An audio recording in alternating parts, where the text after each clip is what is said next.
Hi, and welcome to our 19th episode. And I'm in conversation with the Dean and Director of Six Cricket Academy, Mr. Karthik Jeshwant. Welcome, sir. Thank you. We've been thankful to our viewers and parents who've been sending us with questions. And today's question is, when the athlete has a bad day, how should the parent deal with it? What's your view on it? Yeah, thank you. Thanks to all the parents who have sent in this questions. The idea of this show on a monthly basis is to tell the parents as to how to deal with the children who are into sport, and of course they have the school and colleges. So the question is about when there is a bad performance on that particular day, and that's quite a common thing in sport. Then you don't win every day. Even the champions have accepted that they've not won on all days. They've not done too well on many days. But the important thing is what they've learned from that failure. So now coming to the relevant question of as a parent, how do I deal with it? See, parent, there are a few ways as to how to deal with it. First thing is you have to accept that your son has tried to give his or her best on that day. It just didn't happen. It is because it's a competitive world. So people are competing. So it didn't happen, and that doesn't mean that he's not going to have another good day. Now, what happens in many cases, but there are some very understanding parents who has sport as another part of life versus another parent who thinks that he's put in all his investment, money, time, and all that. So obviously he's pressurized to perform. So my kind of telling that particular parent is about he or she has tried to do his best or her best, but didn't happen. So now he or she has got only one place to go for. Everything is against the player. Now, where is he looking for solace? At home, at the parents. And if the feedback of the parent is not good, or it is critical, it is about criticism, it's not about, you can get better, or if it is comparison, see what he did, what she did, versus what you did. We are spending so much money, time on your sport, and you are not getting, you're not coming to our expectations. So these are all not good kind of feedback. Now I'll tell you what is the reason why it's not a good feedback. Because the only place where the child is looking for, or the athlete is looking for some kind of help, he starts with things of being criticized at home. So now again next morning he comes, he's the coach, captain, team. Again it's a competitive environment. So he has had a bad day. He has had a bad day at home as far as the feedback from the parents are concerned, and tomorrow morning again he's getting into a competitive situation. So by giving a critical feedback, you're actually harming the player, harming your child. When you give this kind of criticism as a feedback, what can lead to it? As it is, he's physically tired. This can lead to his mental staleness. That can lead to a mental burnout, and then it can lead to depression. We do not want any of our children who play the sport to get into depression. See, because parents are not understanding this part. It is very easy to say that, because obviously you're older than the child by about 20, 30 years, so you know the world, you've seen the world more. So you give your opinion, but how is that perceived by that athlete? And if it is not perceived by that athlete, it can, like I told you, the stages and getting into depression, that's a difficult thing to solve. And that is certainly not the reason why the child started playing the sport. And as a parent also, this is not what I wanted from my child. So this can lead to a much deeper thing versus just a conversation across the table. So I'll tell the parents to be supportive. Okay, you can be, there's a sandwich kind of feedback where you appreciate what his time spent, what he did, the good work, and what he needs to improve from your point of view, from the parent point of view. Then again, give him that motivation to get back to the field. So that will help him more than criticizing him, comparing him. Do you believe that confidence begins from home? To a certain extent, yes. Confidence people get, or a player, athlete, achieves that through many sources. One, like you say, certainly from home. There's no doubt about it. My son is 21 and he did not find a place in the team. His season for under 23 comes to an end. Can you please advise whether he should continue training every day or focus on other activities? So this is probably a question which has got to do with the system. So how does the system across Karnataka cricket and Indian cricket BCCI work is about some states have this under 14, whereas BCCI start the cricket from under 16, under 19, under 23, then India A, and so on it goes on to the senior level of cricket. Now I understand this is a serious, relevant question. So this is the reason, Sufi, I keep on at the risk of being repetitive. I keep telling the parents and the athletes not to put all eggs in one basket. Like I will give up studies for 2 years.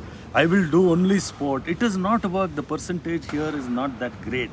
You know, so if this child had a good backup of education where he's doing his education side by side, I don't know whether this question would have erupted at all. So now coming to answer this, so after under 23, if you have not played, if you have not represented the state, that is from under 14 to 16 to 19 to 23, 23 is your last this one. If you don't make it, then it is very, very rare or very, very difficult to break into the senior level directly. Not that people have not broken in, but the percentage is very, very low. So that is why I will answer it in another way. That is why keep the studies going side by side. Studies will handhold you till you're finished with this world, whereas sport will take you maybe max 35, 40. Then what do? I've been interacting with a few parents. Their view in general is that the more games exposure they have, their performance is better. Do you think it's a child burnout? What's your take on this?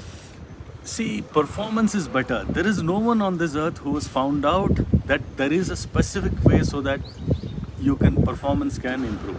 There's no one. If there was some coach who had found that out, everybody would have found that out. Everybody would have done that. So all of us have our own methods. Even the greatest coaches have their own methods, and they try it out.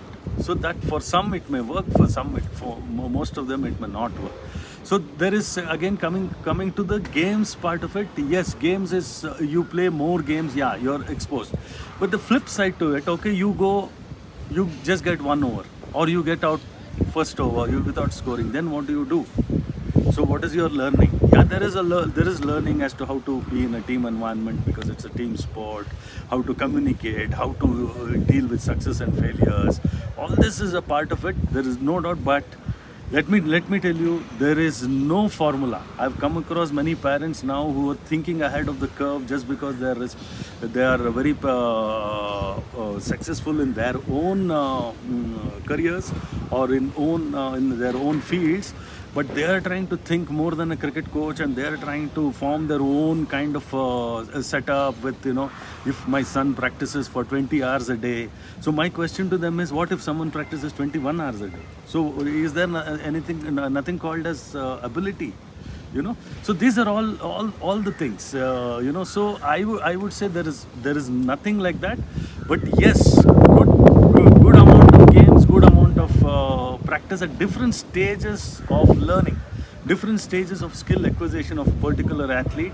So that many games is required, that many practice sessions are required, this many psychological interventions are required, this many physical